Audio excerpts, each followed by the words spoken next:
Selamat pagi pemirsa, kembali lagi bersama saya Rini Lauli. Pemirsa, beberapa menit ke depan kami akan menyajikan berita-berita terkini dan isu-isu nasional yang tren di tengah masyarakat. Masih dalam program 7 Inspirasi untuk Anak Negeri. Pemirsa, sidang dugaan penggelapan yang dilakukan Ibu Tiri, istri kedua almarhum Bitner Ambarita bernama Rita Sitorus terkait harta warisan almarhum berlangsung dengan pengawalan ketat kepolisian dan kejaksaan.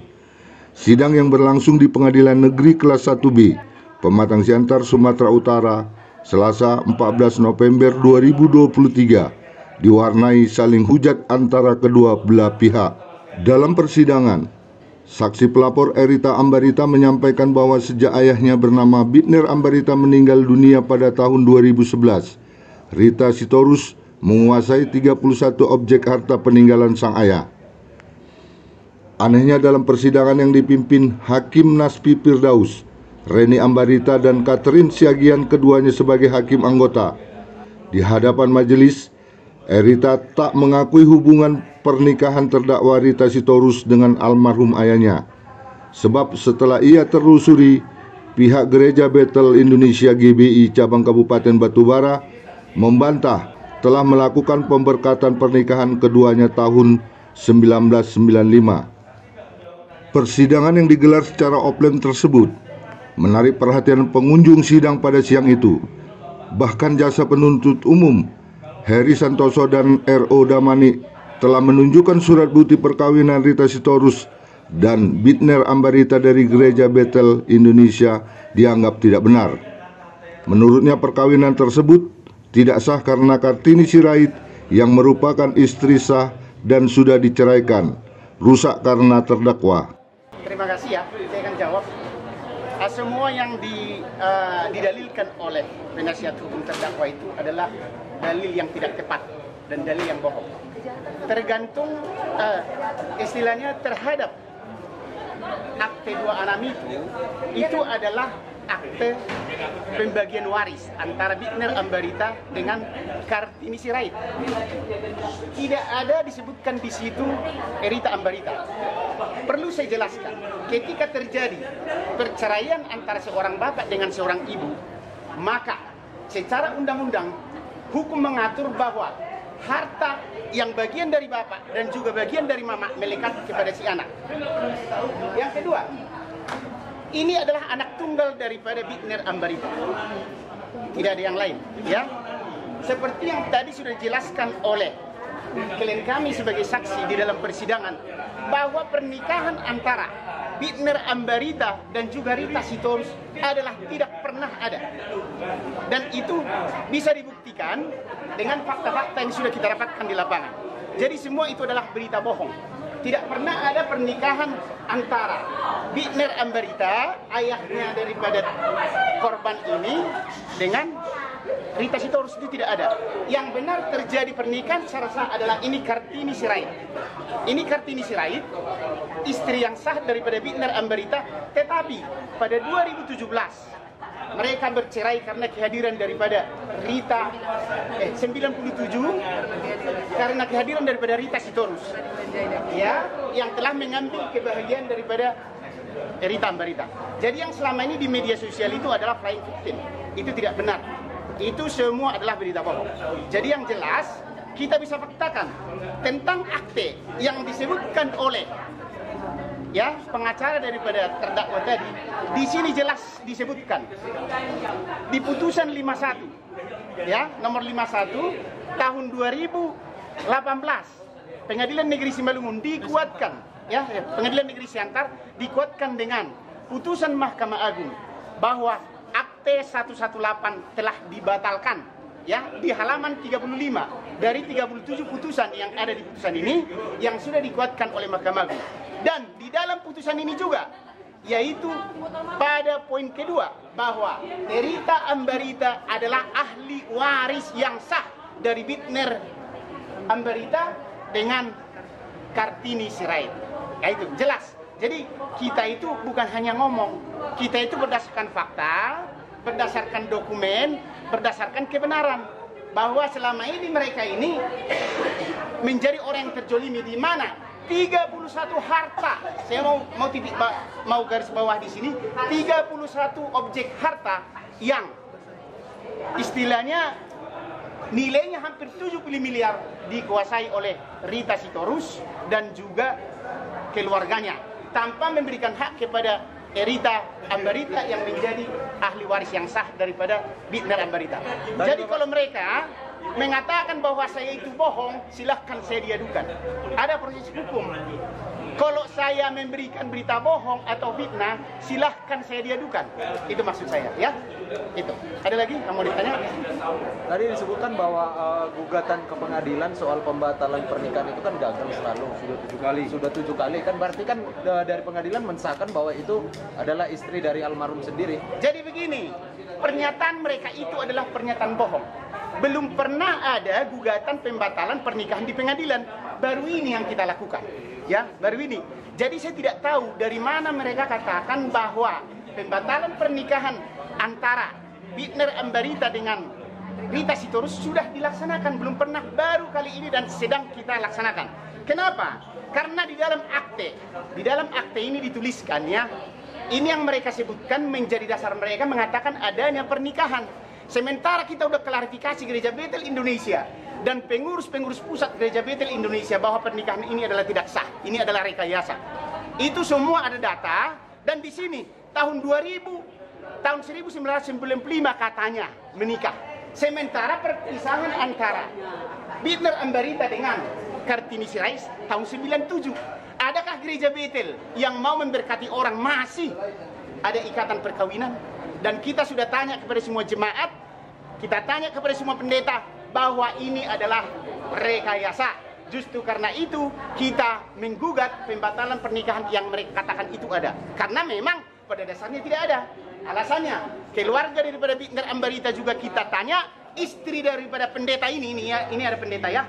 Istrinya ini juga kita tanya, tidak pernah ada pernikahan itu. Itulah kira-kira. Sementara pada sidang perkara penggelapan ruko toko roti aroma Jalan Sutomo Pematang Siantar, penasihat hukum terdakwa Raden Nuh dalam agenda mendengar keterangan saksi Rita Ambarita atau sebagai saksi korban pelapor tidak banyak menjawab atas pertanyaan-pertanyaan yang diajukan. Kami, ya, saya ini adalah penasihat hukum dari terdakwa Rita Sitorus. Ya. Jadi tadi barusan selesai sidang, itu pemeriksaan saksi. Kalau teman-teman melihat tadi, itu jelas bahwasanya tidak ada pidananya sama sekali. Ya, jelas sekali tadi dikatakan di situ bahwasanya dia tidak punya hubungan. Juga dia telah mengakui dia telah menerima penyerahan. Dia telah mengakui adanya putusan perdamaian. Putusan perdamaian itu mahkotanya pengadilan. Ya. Putusan perdamaian itu tinggi sekali posisinya. Dia tidak bisa diganggu, tidak bisa digugat segala macam. Dalam putusan perdamaian itu telah diatur bahwasanya pembagian harta gonogini. Dan di dalamnya, subnya, di situ ada penyerahan. Penyerahan harta, pelepasan harta dari Bittner almarhum kepada anaknya. Dan untuk itu ditindaklanjuti dengan pelepasan 4 surat pelepasan. Jadi si yang mengaku korban ini, dia telah menerima banyak.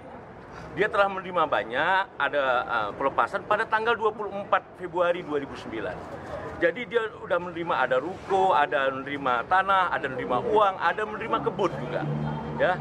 Jadi di situ dikatakan di akta nomor 26, di akta nomor 118, di surat pelepasan itu dinyatakan bahwasanya dengan ini saya itu sini adalah si Rita itu berjanji dan mengikatkan diri tidak menuntut kembali kepada harta yang dimiliki oleh ayah kandung saya, Bittner, ya, baik yang diperolehnya sekarang maupun yang akan datang, baik ketika dia masih hidup maupun setelah mati, dengan alasan apapun dan dengan cara apapun dan dalam bentuk apapun. Jadi sudah ada pengakuan dia gitu. Nah, lalu kemudian si Rita itu kan sekarang mengatakan dia dulu terpaksa, katanya, ya, terpaksa untuk menandatangani itu. Tentu pertanyaan kita, kalau dia terpaksa, ya kan dia punya waktu yang panjang untuk dia membatalkan. Ternyata dia tidak batalkan. Dia baru batalkan itu 2018. Nah, apa konsekuensinya ketika dia membatalkan itu? Konsekuensinya adalah dia harus mengembalikan semua yang diserahkan oleh bapaknya, apa yang dia terima oleh bapaknya, itu harus dikembalikannya masuk ke budal waris, menjadi hak mereka. Nah itu jumlahnya itu miliaran, ya. Ketika kita tanya tadi dia nggak mau jawab, udah diapakan hartanya dia nggak mau jawab.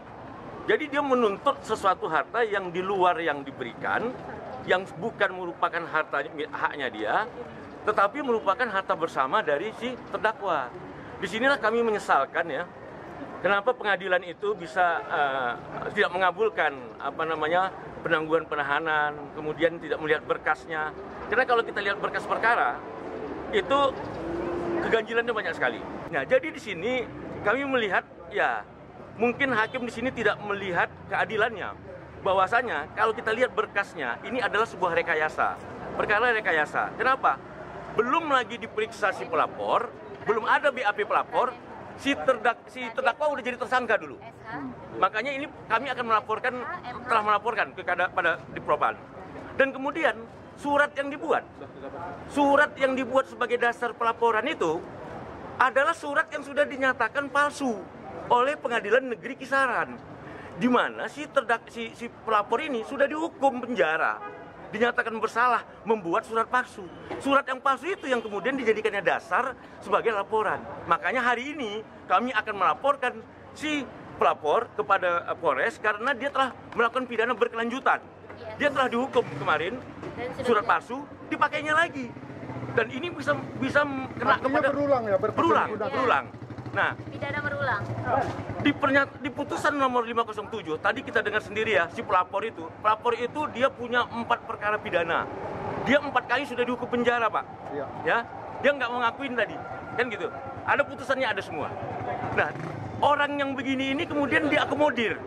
Kita kan lihat gini ya, hukum itu nggak hanya semata-mata melihat apa fakta aja, nggak, tapi juga melihat kualitas, ya kan? Keterangan saksi itu dilihat kualitasnya, bagaimana cara hidupnya, bagaimana perilakunya, bagaimana track recordnya.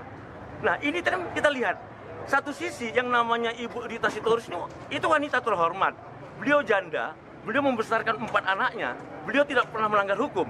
Sementara si pelapor ini 4 kali dia punya kasus pidana, 4 kali dinyatakan dia bersalah, dan dia juga punya putusan melawan hukum karena tidak membayar hutang. Itu ada 3, Pak. Pelapor ini adalah pihak yang terpidana, Pak, residipis, penjahat. Penjahat melaporkan orang baik, orang yang terhormat. Tapi kenapa laporan mereka diterima? Nah, ini Bapak tanya ke Polres, Pak. Kami minta menanya ke Polres, kenapa ada penjahat residipis yang berulang-ulang berbuat kesalahan, berbuat kejahatan, itu bisa diterima laporannya, dan dia menggunakan laporan palsu, surat palsu yang sudah dinyatakan palsu oleh pengadilan, dia dihukum untuk itu, diterima juga, Pak. Dan coba tanyakan, Pak, kenapa sebelum ada gelar perkara, Pak? Sebelum ada gelar perkara, sudah ada tersangkanya, Pak. Belum ada pemeriksaan terlapor, belum ada pemeriksaan pelapor, sudah diterbitkan SPDP-nya, Pak. 3 pihak yang kami laporkan di sini itu adalah, kalau untuk hakim kita melaporkannya kepada Komisi Yudisial. Jaksa sudah kita laporkan kepada Komisi Kejaksaan dan Jamwas. Dan kemudian polisi ke Propam, Pak. Dan si pelapor ini atas izin dari si terdakwa tadi, Ibu Rita, saya tadi minta izin, Bu, ini si pelapor menggunakan surat yang sudah terbukti palsu dan dinyatakan palsu oleh pengadilan. Boleh, Bu? Boleh, katanya. Makanya atas izin beliau, saya melaporkan. Ibu Rita itu telah melakukan gugatan itu, Pak, 21 kali, Pak, ada gugatannya, Pak. Itu ya. Itu semua ditolak. Kenapa?